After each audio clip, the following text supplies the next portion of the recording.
Hey guys, थोड़ा late आया हूँ बहुत ही फास्ट कंटेंट दूंगा आपको। चैनल का नाम है एवरीथिंग, सब्सक्राइब कर लो यारो। और हैशटैग वीडियो नंबर 11 आ गया। लैपलेस ट्रांसफॉर्मेशन का प्रॉपर्टी नंबर 3 आपको आज पढ़ाने वाला हूँ। बहुत ही इंपॉर्टेंट प्रॉपर्टी है, ध्यान देना आप प्लीज। देखो, प्रॉपर्टी का नाम है division bye T, a very important property आपको बताना चाहूंगा। डायरेक्टली स्टेटमेंट पे आता हूँ। आप सीधा कंटेंट देने का वादा किया है और कम टाइम में मैंने आपको अभी तक पिछले लास्ट 10 वीडियोस में मैंने आपको कम टाइम में बहुत ज़्यादा कंटेंट दिया है। अगर आप उतने वीडियोस अगर आप पढ़ लेते तो आपको पूरा लैपलेस ट्रांसफॉर्मेशन आ जाएगा। सच्ची बता रहा हूँ, इंजीनियरिंग में टॉप कर दोगे यारो। ठीक है, स्टेटमेंट क्या है? Laplace of F of T upon T is equal to integration of, इसका सोल्यूशन। मतलब देखो, ये स्टेटमेंट में क्वेश्चन होता है। ये जो लेफ्ट हैंड साइड है वो क्वेश्चन है। क्या क्वेश्चन है कि Laplace of F of t का तो आंसर मैंने आपको वीडियो नंबर 1 में दे दिया कि लैपलेस ऑफ एफ टी क्या होता है? एफ ऑफ एस होता है।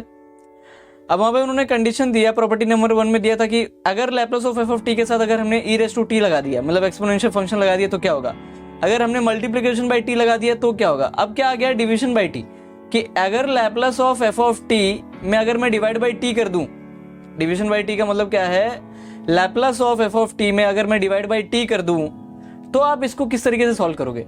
तो यहाँ पे इन्होंने बताया हुआ कि जब भी डिवीजन रहेगा आप क्या करो, आप कुछ मत करो, आप directly Laplace of F of t का एफ ऑफ एस निकाल लो, Laplace of F of t का एफ ऑफ एस निकाल लो। उसके बाद ये डिवीजन बाय टी है ना, तो डिवीजन बाय टी जहां पे भी दिखे आप क्या करो, डायरेक्टली इंटीग्रेशन कर दो।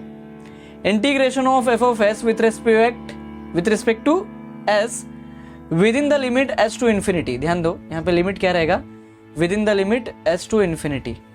बराबर। देखो, ये समझने से पहले कुछ फॉर्मूला भी समझ लो, तभी आपको एग्जांपल आएगा। ठीक है, इंटीग्रेशन का इंपॉर्टेंट फॉर्मूला है। इंटीग्रेशन बहुत ही प्यारा चैप्टर आपको बताना चाहूंगा, और आपको बताना चाहूंगा कि यहाँ पे कुछ बेसिक्स फॉर्मूले दिए हुए हैं इस सम को सॉल्व करने के लिए, और आने वाले सम को सॉल्व करने के लिए भी कुछ 2-3 फॉर्मूले और लगेंगे, तो मैं आपको बताते जाऊंगा आने वाले वीडियोज में, आपको लिख के दूंगा। पर आपको बताना चाहूंगा इसी के साथ कि इंटीग्रेशन एक बहुत ही बड़ा टॉपिक है। अगर आपको इंटीग्रेशन नहीं आता तो आप मुझे बता सकते हो कॉमेंट सेक्शन में, और मैं आपके लिए स्पेशली इंटीग्रेशन के लिए चैप्टर मतलब वीडियोस बना दूंगा उस चैप्टर के लिए, तो आपको आ जाएगा, इंटीग्रेशन भी आपको आ जाएगा। ठीक है, आप कमेंट करना आपका काम है। ओके, सीधा फॉर्मूले पे आता हूँ। पहला फॉर्मूला क्या है? Integration of X raise to N. देखो, इंटीग्रेशन भी आपको तभी आता है जब आपको डेरिवेटिव आता है। तो अगर आपको डेरिवेटिव भी नहीं आता तो आप मुझे डेरिवेटिव बता सकते हो कॉमेंट सेक्शन में, डेरिवेटिव भी बना दूंगा आपके लिए। देखो, पहला चैप्टर है इंटीग्रेशन का पहला फॉर्मूला। देखो, X raise to N with respect to x, integration of x raised to n with respect to x is equal to x raised to n plus 1 upon n plus 1 plus c।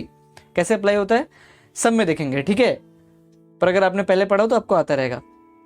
अभी formula number 2 देखो, integration of 1 upon x square plus A square with respect to x is equal to, देखो ये ना, इसको बोलते हैं इनडिफिनाइट integration, और जब भी जहां पे लिमिट रहता है ना उसको बोलते हैं डिफिनाइट इंटीग्रेशन। मतलब लिमिट मतलब यहाँ से यहाँ तक का इंटीग्रेशन आपको लगाना है, इस लिमिट से लेकर के इस लिमिट तक का आपको इंटीग्रेशन अप्लाई करना है, ये होता है डिफिनाइट इंटीग्रेशन। बराबर। देखो, integration of 1 upon x square plus A square with respect to x is equal to 1 upon a into tan inverse of x upon a, ये फॉर्मूला है। Integration of F of dx upon F of x, देखो ये मतलब ये अभी ये question भी है, इसको ध्यान से समझो मैं क्या बताना चाहता हूं आपको, कि जब भी डिनोमिनेटर में एफ ऑफ एक्स कोई फंक्शन है, अगर इंटीग्रेशन के सम में अगर डिनोमिनेटर में कोई फंक्शन है, ध्यान देना, डिनोमिनेटर में कोई ऐसा फंक्शन है जिसका डेरिवेटिव, एफ ऑफ एक्स का डेरिवेटिव क्या होता है? एफ डैश ऑफ एक्स होता है। डिनोमिनेटर के फंक्शन का डेरिवेटिव अगर न्यूमरेटर में प्रेजेंट होता है, मतलब एफ ऑफ एक्स का डेरिवेटिव यहाँ पे प्रेजेंट है, एफ ऑफ डैश एक्स, तो integration of F dash of x upon F of X with respect to is equal to, तो क्या होगा? डायरेक्टली फॉर्मूला हो जाएगा log of F of X. मतलब अगर डिनोमिनेटर का डेरिवेटिव न्यूमरेटर में प्रेजेंट है तो वही उसके लॉग में वही उसका आंसर है, लॉग के फंक्शन में, log of F of x. ये बहुत ही बेसिक फॉर्मूला है, आपने 11 में पढ़ा होगा। Log of A minus log of B is equal to log of A by B. Cot inverse of S plus tan inverse of S क्या होता है? पाई बाई 2 होता है, याद रखना। ठीक है, अभी यहाँ पे देखो एग्जाम्पल ले लिया, Laplace of sine of T upon T. बहुत ही सिंपल एग्जाम्पल है, ध्यान दो। सबसे पहले क्या बोला? एफ ऑफ टी का एफ ऑफ एस निकाल लो, तो Laplace of sine of t का एफ ऑफ एस क्या होता है? लैपलेस क्या होता है? 1 अपॉन एक्स स्क्वायर प्लस ए स्क्वायर, मतलब यही एफ ऑफ एस निकाल लिया आपने। बराबर। अब ध्यान दो, मैं क्या बताना चाहता हूँ, आप प्लीज ध्यान दो इस बात को, कि Laplace of sine of T by T, इसका एफ ऑफ एस निकाल लिया 1 upon x square plus A square from property number 3। From property number 3 क्या होता है?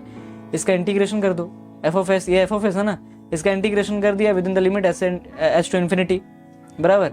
यहाँ पे मैं लिख देता हूँ, यहाँ पे क्या रहेगा? With respect to S ds, मतलब क्या रहेगा? With respect to X. ds को विद रिस्पेक्ट टू एक्स बोलते हैं। देखो 1/x² प्लस 1, तो 1 का स्क्वायर क्या होता है, 1 ही होता है बराबर, 1 का स्क्वायर तो 1 ही होता है ना। तो इस फॉर्मूले को मैच करो कि ये किसके जैसा मैच हो रहा है। Integration of 1/x² plus a² ये मैच हो रहा है। यहाँ पे a का वैल्यू क्या है, 1 है ना, तो 1/1 तो 1 हो गया, तो इसलिए मैंने उसको लिखा नहीं है। तो डायरेक्टली फॉर्मूला अप्लाई करेंगे तो क्या हो जाएगा, tan इनवर्स ऑफ s हो जाएगा ना, यहाँ पे x था तो यहाँ पे s हो जाएगा s/1, तो 1 नहीं लिखोगे तो भी चलेगा, डिनोमीटर में 1 है, नहीं लिखोगे तो भी चलेगा। Within the limit s to infinity, limit apply कर दिया। देखो अभी लिमिट अप्लाई करने के बाद इसको कैसे सॉल्व करोगे कि अपर लिमिट, ये लिमिट दोनों को जाएगा ना, दोनों को, तो ये लिमिट इसको s की जगह पे पुट करो, तो इन्फिनिटी को s की जगह पे पुट करोगे तो इनवर्स, तो upper limit minus lower limit करना है हमेशा। तो tan इनवर्स ऑफ इन्फिनिटी, पहले अपर लिमिट लिया, minus tan inverse of s के जगह पे s पुट करोगे तो ऐसे रहेगा ना, तो tan इनवर्स ऑफ s क्या हो जाएगा, ध्यान दे रहे हो। अब tan इनवर्स ऑफ इन्फिनिटी क्या होता है, इसका वैल्यू है directly π/2। tan inverse of infinity क्या होता है, π/2 होता है, साइंटिफिक कैल्सी में चेक कर सकते हो। Minus tan inverse of s, देखो यहाँ पे देख रहे हैं, सम आप देख रहे हो, ये इक्वेशन देख पा रहे हो। अगर इसको मैं ये plus tan inverse of s को अगर मैं यहाँ पे लेके जाऊंगा तो π/2 minus tan inverse of s हो जाएगा, और इक्वल टू क्या बचेगा, cot इनवर्स ऑफ s। तो ये टर्म आ गया, इज इक्वल टू क्या मैंने कर दिया, cot इनवर्स ऑफ s।